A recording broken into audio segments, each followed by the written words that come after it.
All right. This thing's happening right now. I'm just trying to keep track of all of this for you.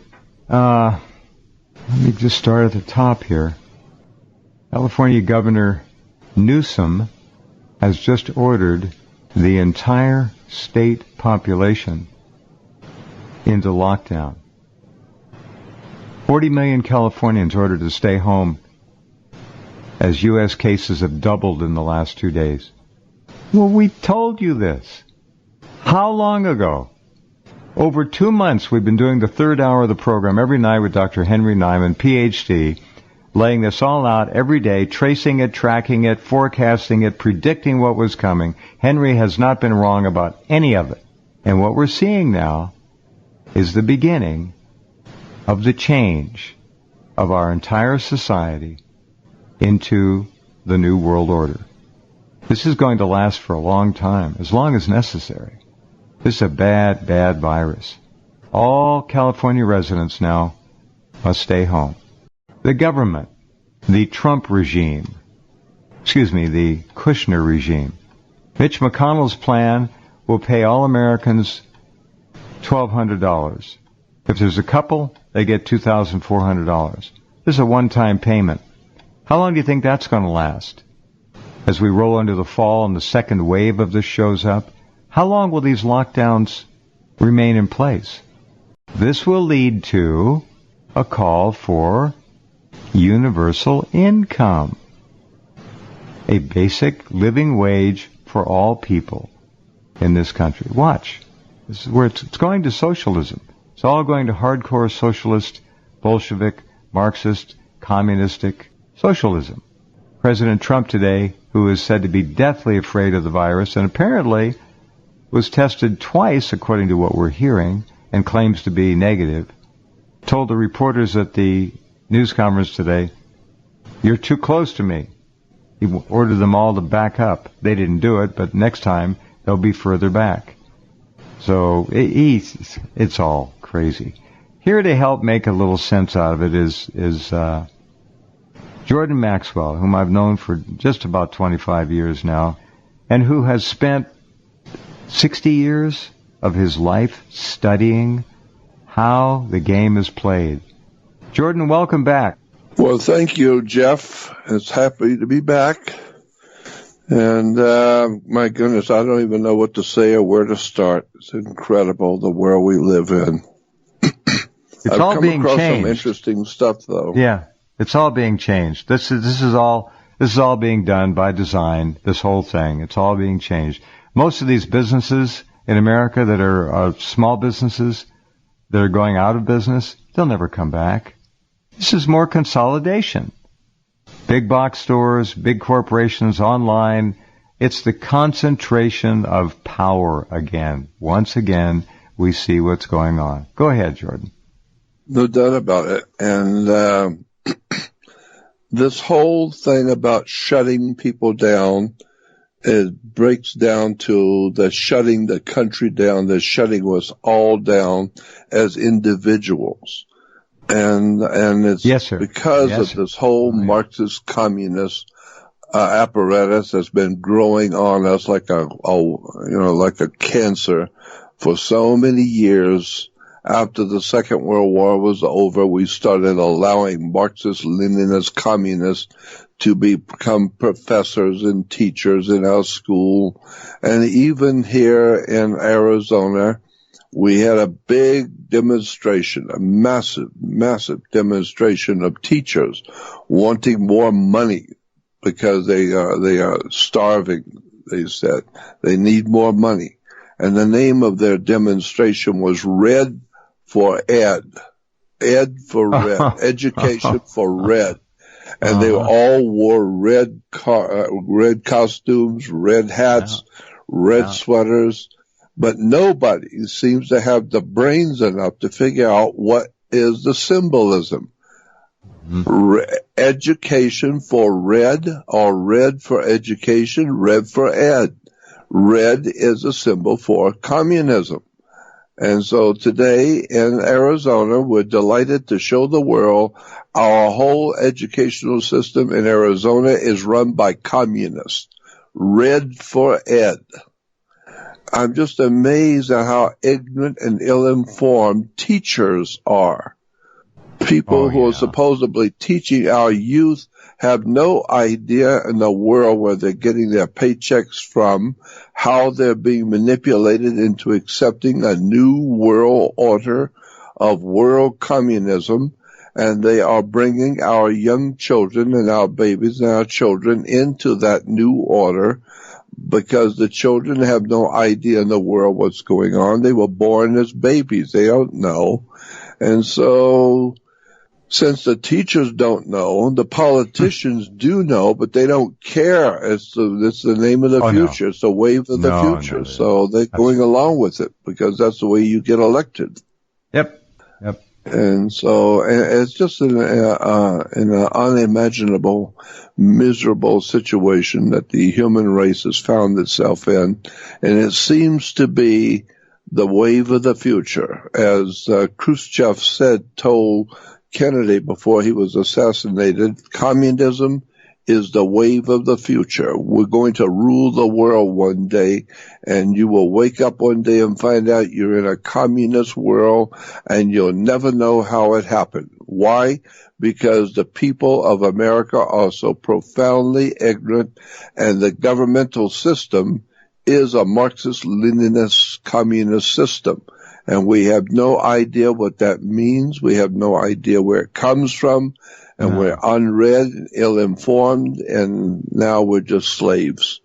So, I mean, you and I have been talking about this for so long, I'm just tired of talking about it. But I think we are all beginning to see the collapse of our great country. The United States of America is no longer on its feet, it's crawling on its knees.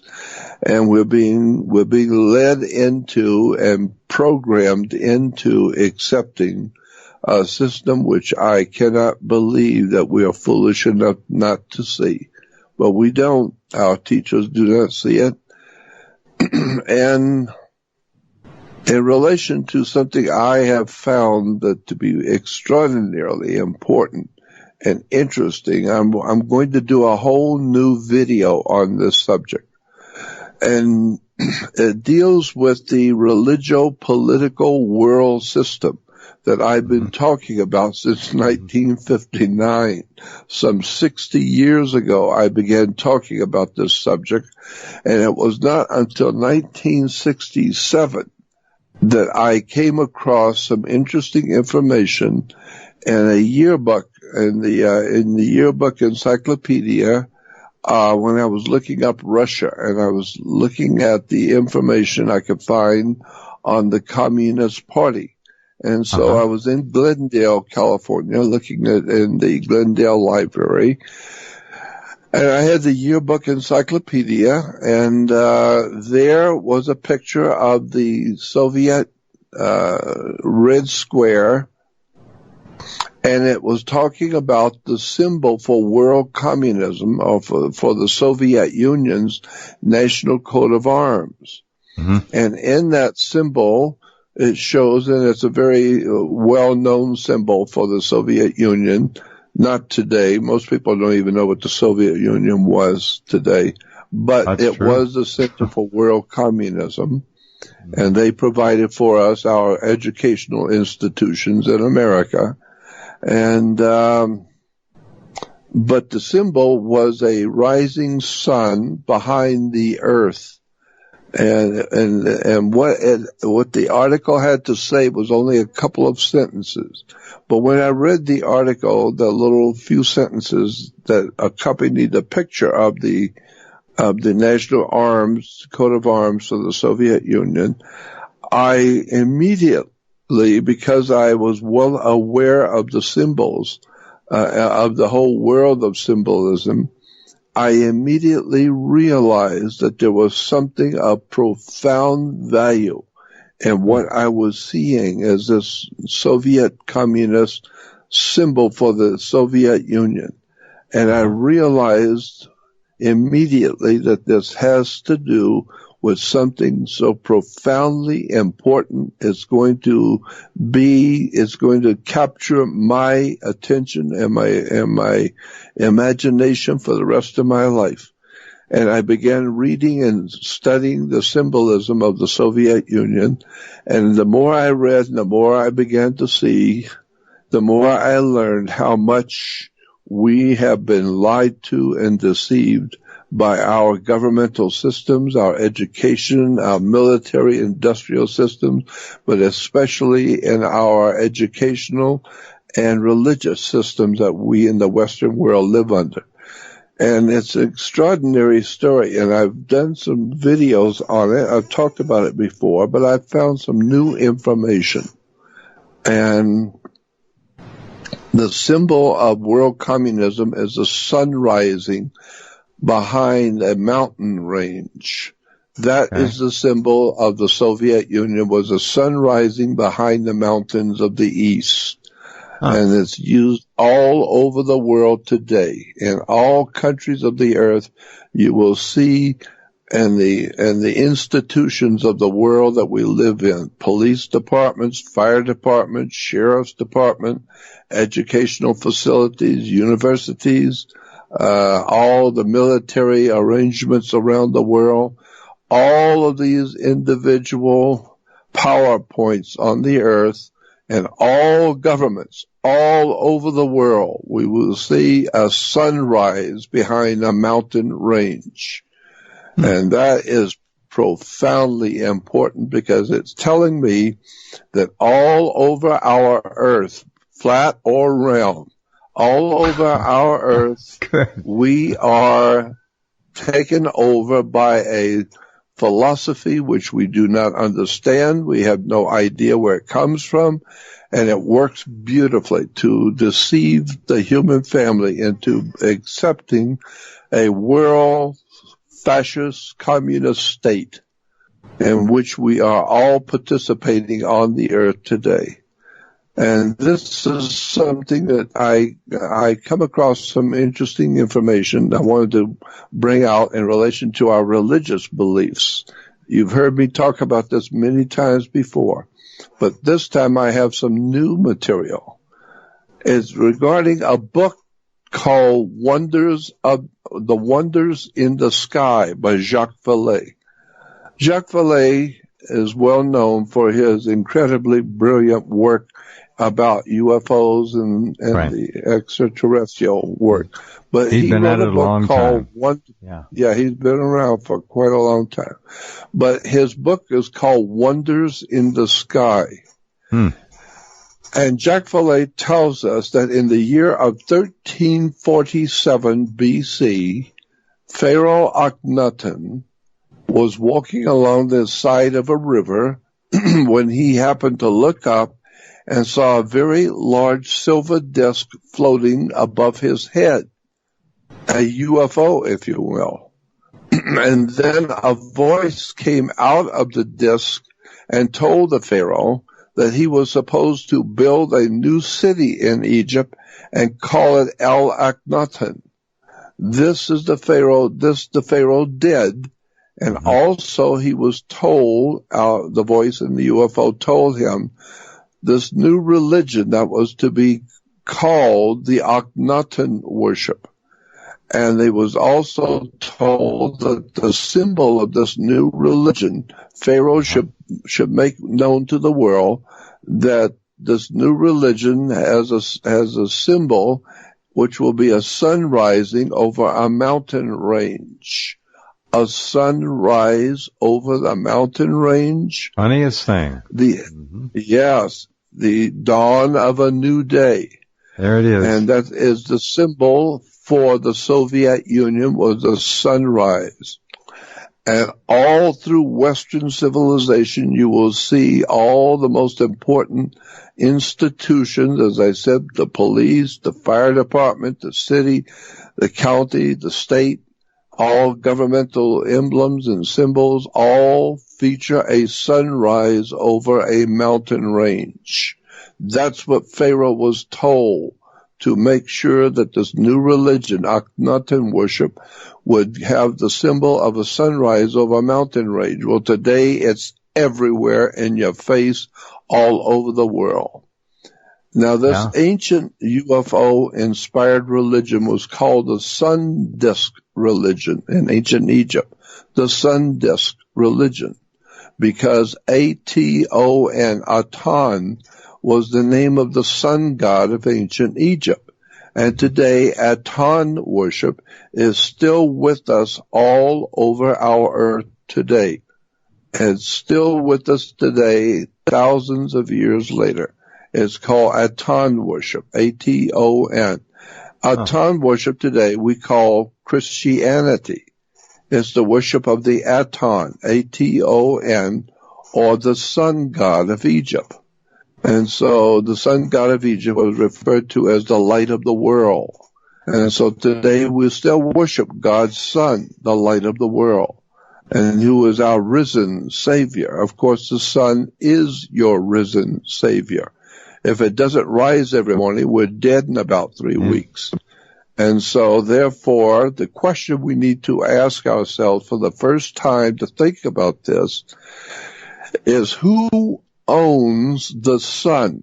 Well, since we logically understand nobody on the earth can claim that they own the sun. Well, who owns the sun? I suppose if you're religious at all, or if you're philosophical at all, you might want to reason that maybe God owns the sun, because theologically we say everything is owned by God, so God would own the sun that comes up in the morning, our risen Savior. And of course it is your risen Savior, because if it don't come up, we're dead in 3 weeks, because the earth will be covered with ice if the sun doesn't come up and save our lives. So God's sun is a center of energy, and the energy is life. And so the ancient Egyptians said, if the sun were to selfishly keep its energy and not give it out to the planets in our solar system, the sun would probably last forever, because he is nothing but energy. But because the sun is giving energy to the planets and happily on the earth is flooding us with energy, so our crops will grow and our children will grow and we can grow. We are living because the sun is giving us our energy. So therefore we say that God's son is dying to give us life. He has died to give us life, because the sun is going to eventually die, because it's giving away its energy. And so God's son has died to give us life on the earth. But what's interesting is when you start to ask the question, who owns the sun? Well, of course, God owns the sun. Well, then God's son is the light of the world, as we said. From there, you can begin to build a whole theological foundation for Western civilization, which actually takes in all of the Eastern civilization, because the sun rises in the East and in the shadows, and it brings light to the world on the West. So we get all of our religious foundation for our belief system from the ancient East. And why? Because the sun rises in the East. So this story that Jacques Vallée tells about the Pharaoh Akhenaten walking along the river and seeing a very big UFO over his head, and the voice in the UFO said to start a new city in Egypt called El Akhenaten. Akhenaten is Akhenaten. Akhenaten. A-T-O-M was the sun god of Egypt.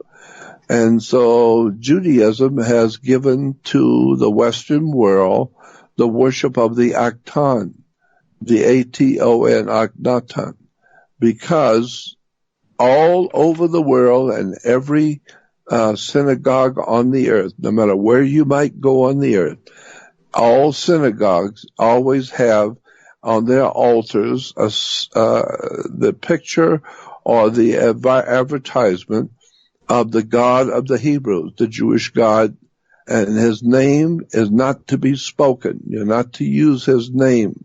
You're told that his name is so important, God's name is so holy, that you are not supposed to use it. But if you want to refer to the God of the Hebrews, you can refer to his name as a substitute name. It's called the Tetragrammaton. Tetragrammaton the word is always inside of a sunburst on the altars in all synagogues. Everywhere you will go on the earth, in any Jewish synagogue, you will always see a sunburst, the Octan worship, the sunburst on the altars. And the name of the God which you are told that you can use is Tetragrammaton. All right, let's break down tetragrammaton. Tetragram. What does that mean? Tetra is 4, and gram is letters. ATON is 4 letters. So tetra is 4. You'll know that Fukushima, the greatest calamity, and gram is letters. Now, as I've been warning since the and tetragrammaton, ATON is 4 letters. And especially up and down the entire... Correct? Yeah, well, what I'm saying is Akhenaton is a tetragrammaton. Tetragrammaton is tetra is 4. Right. Gram, Gramm, is letters like A, B, C, D. Sure. Tetragram, which is 4 letters for the worship of the Hebrew God, Aton. Tetragrammaton. Yeah, that's what I was saying. So therefore, Judaism is worshiping the old ancient God of the Pharaohs, the Aton, the sun worship. So that's where we are today. We are all over the world accepting the worship of the Tetragrammaton, the Aton worship of the symbol of the sun rising over the mountains of the east. Well, look at the Obama campaign logo, for example. It's always the dawn of a new day. Dawn. Jordan has pointed this out so many times with so many images, so many symbols, so many advertising motifs. It's the same kind of thing. Hold on just a second, Jordan. I got to thank our sponsors for making this program possible. We'll be right back with Mr. Jordan Maxwell after this. Okay, welcome back. And if you missed it, the entire state of California has been ordered into house arrest by the communist socialist government in that state and Governor Newsom. This is really pushing and asking for big social, civic, shall we say, turbulence. I don't want to say civil war quite yet, but how do you keep 40 million people locked in their homes? They got to go to the store. They got to go get the mail. Some of them have businesses they have to take care of, even if they're not open to the public. There are all a million reasons why people have to leave their homes. They are using this so viciously on the general public. I only hope the public wakes up to the fact that this is brutal socialism, what's going on here. And it's going to get worse and worse. Jordan, go ahead. It's very difficult, if not impossible, for me to one-up Jeff Rense and find something that he doesn't already know. But I was wondering, are you aware of a book that was written I think it was 31 years ago, back in 1981, 39 years ago. The guy's name was Dean Koontz, Koontz. N-T-Z. Yeah, I posted that little excerpt, and there's another book out there with a very similar excerpt in it. Not word for word, but it says the same basic thing. And it was written not quite that far back, but I think it was in the late 80s or early 90s. Yes. Yeah. And I am. And tell the people about it, because that's a fascinating thing. Yeah, well, like I said, I didn't think I was going to be able to up you one, but I figured you probably had already heard about this. But it was interesting to me that back in 1981, this author wrote, and he said, quote, around the year 2020, a severe illness will spread throughout the globe, attacking the lungs and the bronchial tubes and resisting all known treatments in the year 2020. Severe illness. And then he said almost more baffling than the illness itself will be the fact that it will be suddenly vanished as quickly as it arrived. It will then come back and attack again in 10 years later. Then it will disappear completely. I just thought that was interesting. He announced that 2020, a severe illness will spread throughout the globe, attacking the lungs and bronchial tubes, relating to and resisting all known treatments. Almost more baffling than the illness itself would be the fact that it will suddenly vanish as quickly as it arrived. And I don't think. I ran the clip. I posted it. It's very interesting. There's another book with a clip, but I don't know that I'll be able to find it. There are two with similar forecasts. I don't think it's going to vanish. I think that part of the forecast is off. However, that said, and inasmuch as this is really SARS 2.0 and upgraded dramatically, SARS disappeared. It came back a little bit in the second wave, and then it vanished. SARS is gone. And there's still no vaccine for SARS. They gave up on trying to make a vaccine for SARS because it was gone. And then there was MERS, and then MERS disappeared. So do these things have kill switches built into them, genetically speaking? Or was there some other way of getting them to go away? This is clearly a highly developed biological tool. We'll call it a weapon. It's a bioweapon. That's what coronavirus is. I've got a video up there. It's in the headlines now, and it's about 15 stories down, and it says you must watch this video. It's the best 1 hour conversation I've yet to see about what's going on and what this virus is going to be used to do. And I was, as I mentioned briefly, told about this maybe a year ago by someone very highly placed, and I don't have that many sources like that. But right into my ear, I was hearing things I couldn't believe.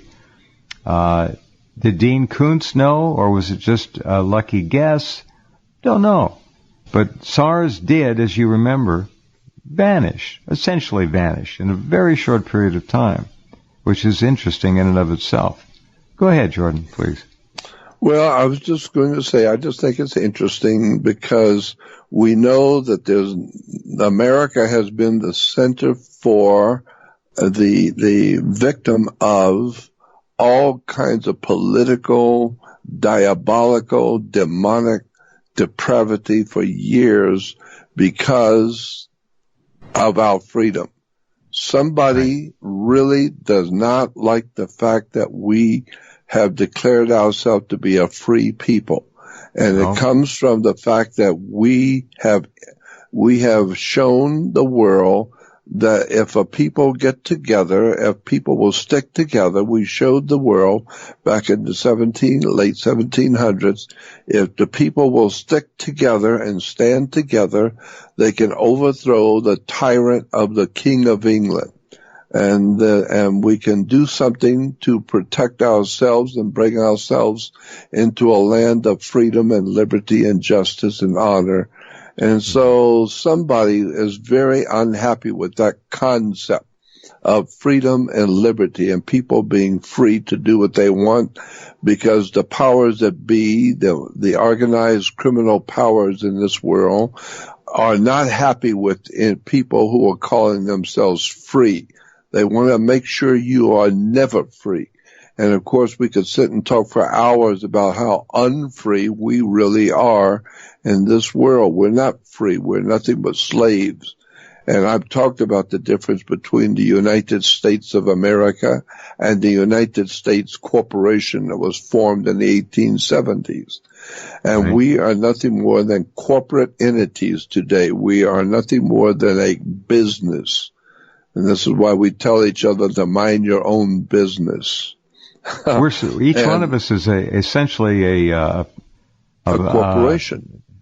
Yeah, and they have certificates on each one of us. So when people die, the one percenters, there's value in each one of us, and they can cash us in when we die individually, cash in that certificate for value. This is what they do. I know that sounds crazy, but it's true. No, it's absolutely what they do. That's precisely what happens. And this is why when you're born, you get a birth certificate. That's it. Because when a ship pulls into a harbor, all ships are female. And so when a ship pulls into a harbor, she parks at her berth. And so if you're going to catch a ship somewhere, you got to find out what berth the ship is in. And so every item coming off the ship that's going to be brought to a new country for money it has to have its own certificate of manifest. It's called a birth certificate.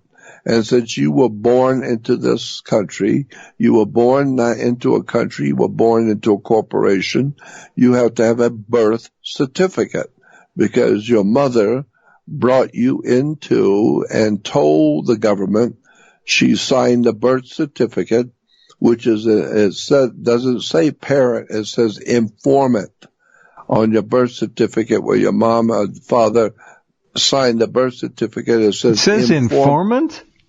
Really? Yeah, informant. When did this start? My mother was informing the corporation called United States. I'll be damned. She has produced a new product that you need to own. Yeah, and so then the hospital will then put a roll of black ink on your feet, on your foot, and put your foot up on the paper and implant your foot's design on the paper so that they now can say that they own your soul. And so the whole idea of the birth certificate is that you are a certified product of a maritime admiralty corporation, and you are owned by that corporation. This is why you're not free. You have to pay fines and tickets, and you have to be in compliance, and you have to ask permission, and you crawl on your knees, because we have something called the Statue of Liberty. It's not the Statue of Freedom, it's the Statue of Liberty. Liberty is what a sailor gets when he pulls into port. If you leave the ship, you got liberty. That doesn't mean you're free. It means you better be back when you're supposed to be, period. There's no. It's like taking a dog for a walk. I get it. Yeah, that's right. And so they let you go for a little walk for a day or so, but you better be back when you're supposed to, because you don't have freedom. You are owned as a product. You are part of the company. And therefore, you have to be back when you're told, because you have liberty, not freedom. And so we're finally, I could sit and talk, and I've done that before, about all the words and the terms that are given to us that we use every day. It never occurred to us what these words mean. There's a reason why all ships, rocket ships, sailing ships, flying ships, all ships are considered to be female. And I could get into some of the more off-the-wall stuff about the idea that ships are female. Why? Because she delivers the product. That's why when you're getting on a plane, you are a product and you're being transported, and you're paying money to transport your body, which is a product under maritime law, and therefore the ship is going to be transporting you from one place to another for money, and you paying the money. And so it's a very interesting system in which we today are living, which is nothing more than a communistic corporate communistic system that we have come to understand is the way life is. But it's not the way life is. This has been foisted upon us because we're ignorant, ill-informed, and unread. And it's frightening because of the implications for the future of what our children look how we've been prepared for this, Jordan. In 1950, the average high school graduate can outperform the average college or university graduate in terms of knowledge and general wisdom of the society, the culture, the political system we live under. Of course, things have changed. By the way, the second author, and I got an email, thank you for that, but I had just found it before. Sylvia Browne, who has a rather checkered reputation, the late prophetess, put out a book called End of Days, Predictions and Prophecies About the End of the World. And in her book, she puts with no attribution that very quote from the Dean Koontz 1981 book that you read. It's on page 312 of her book. I don't know if she gave him credit later, but it's certainly not on the page I'm looking at. In and around 2020, a severe pneumonia-like illness will spread throughout the globe, attacking the lungs and bronchial tubes and resisting all known treatments. Almost more baffling than the illness itself will be the fact that it will suddenly vanish as quickly as it arrived, attack again 10 years later, and then disappear completely. Now, that was from the Koontz book, but this Sylvia Browne book, I just don't see any attribution. But we just gave them attribution, so there we go. Go ahead. Yep. This is really a remarkable thing. We've talked about these things before, but I hope all of you who may be new to Jordan Maxwell's brilliance are really getting it from what he's telling us. It's right there. Well, and I'll tell you what, it's really startling to me when I read from Jacques Vallée's book about the Pharaoh who was guided by an extraterrestrials, a silver disc above his head, and he was told to found a religion based on the sun, and it became known as sun worship. And ultimately, Aton was the name of the sun god of Egypt, and the Jewish god is the tetragram Aton. Right. And the symbol for the Aton was a swastika, and this is why you find in Israel today, different synagogues still have swastikas on the floor and on the walls. It's an extraordinary story of hidden symbolism and words and terms that we do when we are born into this world as a baby. Like Rodney Dangerfield said, I got my start in life as a baby, and I worked my way down from there. And Rodney was today brilliant. He was so funny. What a comic. Yeah. But it's so true. We got our start as a baby, and we have no idea in the world what we're doing, where we've come from. No. The world has been built all around you when you're born. You have no idea what you've come into, and you have no idea what is legal and what is lawful and what is right and what is wrong. You have no idea. You just go along to get along, and as a baby, you will grow and become, you will begin to accept whatever you're seeing as a child. You're growing up, and I began to see at a very early age in my life how adults had no idea in the world what was going on, because I would ask them questions as a kid, 6, 7, and 8 years old. They would look at me like a deer in the headlights. They had no idea in the world what I was seeing or what I was asking. And so I realized then that adults do not know what's going on. They just give you their opinions based upon what their fellow man has given them, what their parents told them, what the guys at work have said, what the people they hang out with, the friends, what the friends think. Let's also throw in there the government schools dumbing down our young people to unprecedented levels. Absolutely incredible, our ignorance today. And as I said, even in the state of Arizona, we had a big demonstration here for weeks on end, where the teachers in Arizona were all out in the streets wearing red outfits, red tops. Unbelievable. They don't even know what they're doing, most of them. They have not a clue. No idea. None. Red for Ed was the name of it. They don't know. They're just beyond. And they have no stupid. idea. Red was a symbol for communism. I mean, the communists were referred to as Reds. Of course. And Red for Ed means communism for education in Arizona.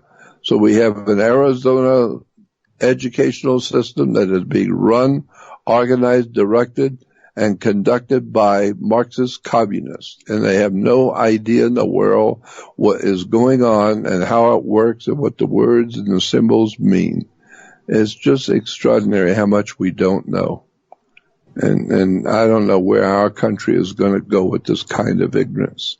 I think it's going into socialist bondage is where it's going. That's where it's going. There's not about it.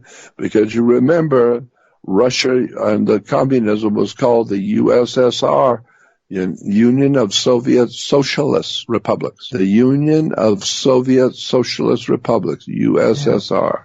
And the Beatles, they had the song back in the USSR, how lucky you are to be back in the USSR.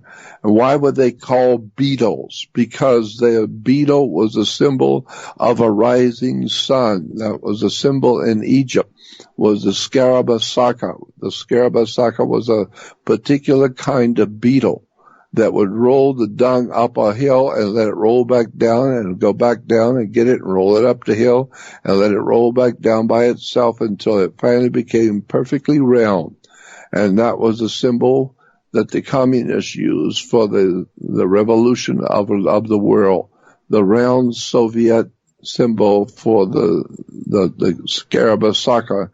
And therefore, we had a group coming over here bringing a new revolutionary kind of thinking and music, and they were called the Beatles, the Scarab Saka, a symbol for world communism. And that's exactly what it brought. Because now today, all of our youth around this country are into all kinds of communistic ideas, philosophies, religions, and incredible cults and sects and cults that are put there purposely to misguide our people. And I've been talking about this for so long. It's just incredible that it's still around, and it surely seems to be working because so many people do not see it. You can't fight against something you don't even know exists. No. And so that's part of the dumbing down. They're blind, Jordan. They cannot see. They don't have the intellect to do it. All they do is stare at their screens and react. This is not a proactive society anymore. It's a reactive. No. Pavlov would be howling with laughter, if not delight. Oh, God, yes. I know Pavlov's dog and all that stuff. What a story it is. And on my website, I would tell the world, on my website is Jordan Maxwell Show, SHOW. You need to put the word show in if you're going to my website, because there are websites out there that are not mine, but you're using my name to make money. So if you're interested in seeing what I'm doing, and go to my website, it's jordanmaxwellshow.com. That's my website. And when you go on jordanmaxwellshow.com, you will see an advertisement for another website, which is even more important. And it's called Jordan Maxwell Research Society. I'm putting all of my research, all the audio, videos, free downloads of books. That's just a treasury. Wonderful. And incredible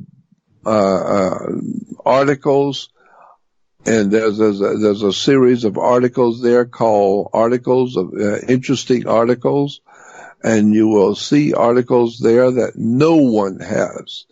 Incredible articles showing you things that you've never heard before about the government you live under and the world you live in and where it all came from. Is extraordinary stuff.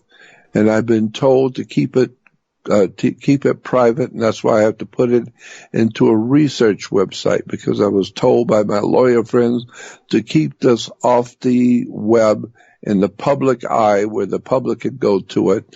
but put it into something private so that it can prove that it's a private information. So I'm just saying that this is something people might want to do. Is go to my website, Jordan Maxwell Show, and join my research website. Thank you again, Jeff, for letting me come on, and we'll talk later. Jordan, we will, and it's so much information out there, and you are a true living monument to intellectual brilliance, and I use the word again. Thank you for sharing, as always. I'll talk to you soon. Okay, thank you much. Bye-bye. Mr. Maxwell, the one and only. All right, we'll be right back with more. Hang on.